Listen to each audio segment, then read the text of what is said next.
Menteri ATR BPN RI, Nusron Wahid meminta maaf atas kegaduhan yang ditimbulkan terkait kabar pagar laut misterius di Laut Tangerang dalam peta dari aplikasi Bumi yang dikelola Kementerian ATR BPN menunjukkan bahwa telah mendapatkan sertifikat hak guna bangunan, HGB. Otoritas dan pimpinan tertinggi di dalam Kementerian ATR BPN menyampaikan apresiasi dan rasa terima kasih sekali kepada publik, kepada netizen, kepada masyarakat umum yang memanfaatkan aplikasi Bumi untuk melakukan cross-check dan memfungsikan Bumi untuk mengecek tentang sistem informasi pertanahan. Kami melakukan apresiasi dan kami melakukan terima kasih.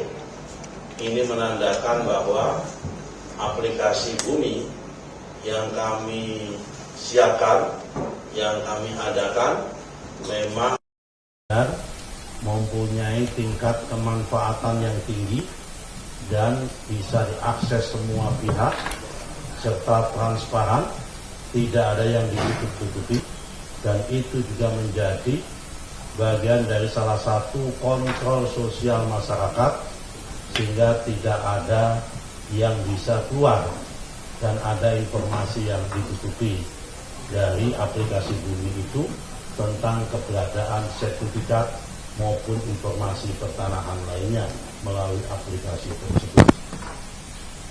Poin kedua yang ingin kami sampaikan, kami membenarkan ada sertifikat yang berseliweran di kawasan pagar laut sebagaimana yang muncul di banyak sosmed tersebut. Jumlahnya 263 bidang dalam bentuk SHGB atas nama PT Intan Agung Makmur sebanyak 234 bidang dan atas nama PT Cahaya Inti Sentosa sebanyak 20 bidang. Kemudian atas nama perseorangan sebanyak 9 bidang. Kemudian ada juga SHM, surat hak milik, atas 17 bidang. Jadi berita-berita yang muncul di media maupun di sosmed tentang adanya sertifikat tersebut setelah kami cek benar adanya, lokasinya pun benar adanya sesuai dengan aplikasi Bumi, yaitu ada di Desa Kohot, Kecamatan Pakuaji, Kabupaten Tangerang. Jumlahnya tadi sudah saya sampaikan 263 bidang dalam bentuk SHGB, 234 bidang atas nama PT Intan Agung Makmur, 20 bidang atas nama PT Cahaya Inti Sentosa. Kalau saudara-saudara ingin tanya dari mana, siapa pemilik PT tersebut, silakan cek ke AHU, Administrasi Hukum Umum, untuk ngecek di dalam aktenya. Kemudian yang perorangan sebanyak 9 bidang. Kemudian yang berupa SHM sebanyak 17 bidang. Terhadap poin ketiga, terhadap sertifikat baik itu HGB maupun SHM ini, apa yang akan dilakukan oleh Kementerian ATR BPN? Kami hari ini mengutus dan memerintahkan kepada Pak Dirjen SPPN, Pak Firdu, ini orangnya, untuk melakukan koordinasi dan ngecek dengan Badan Informasi Geospasial mengenai masalah garis pantai yang ada di kawasan Desa Kohot tersebut. Apakah sertifikat bidang tersebut berada di dalam garis pantai atau di luar garis pantai. Karena kita harus cek dan kita pastikan. Karena setelah kami cek dokumennya, di dalam proses pengajuan sertifikat tersebut terdapat dokumen-dokumen yang itu terbit tahun 1982. Karena itu kami perlu cek mana batas pantai tahun 82, mana batas pantai tahun 83, 84, 85, sampai batas pantai tahun 2024 dan sampai sekarang.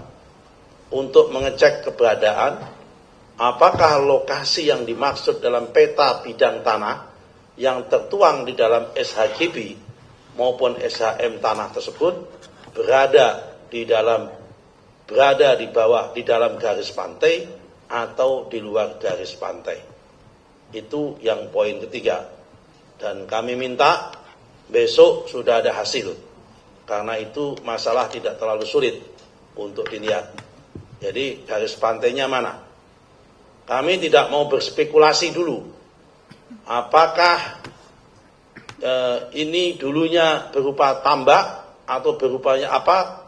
Kami yang punya berhak untuk itu adalah patokannya adalah garis pantai. Kalau itu garis pantai petanya, informasi geospasialnya sudah terbukti, maka nanti semua akan menjadi jelas mana yang ada di wilayah berada di dalam garis pantai dan mana yang ada di luar garis pantai. Poin keempat, manakala nanti hasil koordinasi dengan BIG terdapat SHGB maupun SHM yang terbukti memang benar-benar berada di luar garis pantai, artinya ya memang itu harusnya Pananu, bukan APL, memang wilayah laut, kemudian di SHGB-kan, disertifikatkan, maka kami tentu akan evaluasi dan tentu akan kami tinjau ulang. Dan kami masih punya kewenangan itu. Karena sertifikat ini terbit tahun 2023. Berdasarkan PP, kalau selama sertifikat itu belum usia 5 tahun, dan ternyata dalam perjalanan terbukti secara faktual ada cacat material, ada cacat prosedural, dan ada cacat hukum, maka dapat kami batalkan dan dapat kami tinjau ulang tanpa harus proses perintah pengadilan. Tapi kalau sudah usia 5 tahun, maka harus perintah pengadilan. Ini poin yang keempat. Poin yang kelima, terhadap pihak-pihak yang terlibat dan terkait dalam proses penerbitan sertifikat tersebut, manakala nanti terbukti berada di luar garis pantai, dan manakala terbukti tidak compliant, manakala terbukti tidak sesuai dengan prosedur, dan manakala terbukti tidak sesuai dengan aturan yang berlaku, kami akan tindak sesuai dengan aturan yang perundang-undangan yang ada. Kira-kira yang terlibat siapa? Yang pertama adalah proses pengukuran, juru ukur.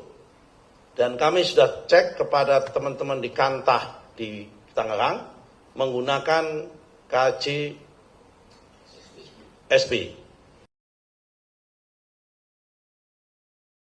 Pihak swasta.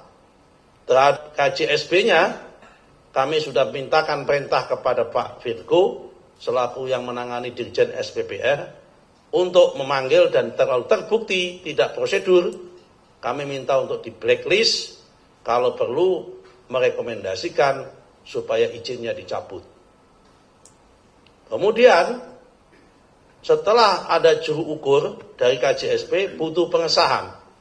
Karena itu pihak kepala seksi pengukuran dan survei yang ada di dalam Kantah Kabupaten Tangerang juga harus bisa kita mintain pertanggungjawabannya. Nomor 3, Kepala Seksi Pendaftaran dan Penetapan Hak dan Pendaftaran Tanah juga akan kita mintain keterangan dan untuk kita tindak sesuai dengan aturan perundang-undangan yang berlaku. Yang nomor 3, yang selanjutnya adalah kepala kantor di Tangerang. Tapi yang bersangkutan sudah pensiun.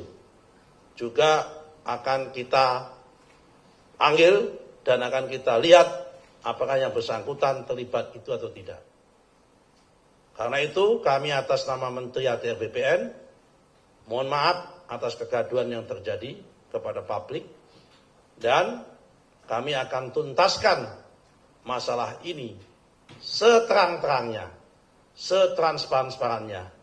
Tidak ada yang kami tutupi karena memang fungsi daripada aplikasi Bumi adalah untuk transparansi, siapapun bisa mengakses, dan ini bukti bahwa kita siap dikritik dan siap dikoreksi oleh siapapun, oleh masyarakat. Kalau memang terjadi ada kesalahan akan kita koreksi.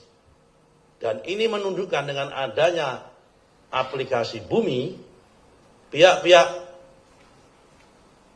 pejabat kami maupun petugas kami di lapangan tidak bisa serta-merta akan berbuat semena-mena, karena kalau berbuat semena-mena publik pasti akan tahu dan publik akan bisa mengendorse untuk itu semua. Saya kira ini penjelasan resmi dari kami. Saya kira sudah cukup. Tidak akan kami buka tanya jawab supaya tidak melebar kemana-mana. Kasih kesempatan kami untuk bekerja. Insya Allah dalam waktu singkat kami akan bisa kasih keterangan yang lebih detail dan lebih jelas lagi. Saya kira apa yang saya sampaikan pada kesempatan ini sudah cukup detail. Poin kedua, terhadap berita yang muncul di media tentang seakan-akan bahwa sertifikat atau yang muncul itu di atas laut atas nama PT Kapuk Niaga Indah, itu tidak betul. Karena kalau ini yang muncul di media kan, itu bukan di Kohot. Tapi ini di Jakarta Utara. Kohot itu Tangerang, ya kan? Ini itu satu hal, ini lain. Kalau yang ini sudah sesuai dengan prosedur. Karena ini yang di Kamal Muara terbit tahun 2004 dalam bentuk SHGB atas nama PT Kapuk Niaga Indah. Yang ini terbit di atas HPL dan itu tanah hasil reklamasi. Karena tanah hasil reklamasi, HPL-nya atas nama Pemda DKI, SHGB-nya atas nama mereka yang melakukan reklamasi. Jadi kalau ini prosedur, kami sampaikan apa adanya. Tapi kalau terhadap yang tadi, poin pertama tadi, sudah kami jelaskan secara lengkap dan secara detail. Saya kira penjelasan kami cukup, supaya tidak simpang siur, supaya jelas, ya kan? Nanti kami akan lakukan tindakan-tindakan, dan akan kita lakukan pengecekan-pengecekan sesuai dengan peraturan perundang-undangan yang berlaku. Demikian, Assalamualaikum warahmatullahi wabarakatuh. Waalaikumsalam warahmatullahi wabarakatuh.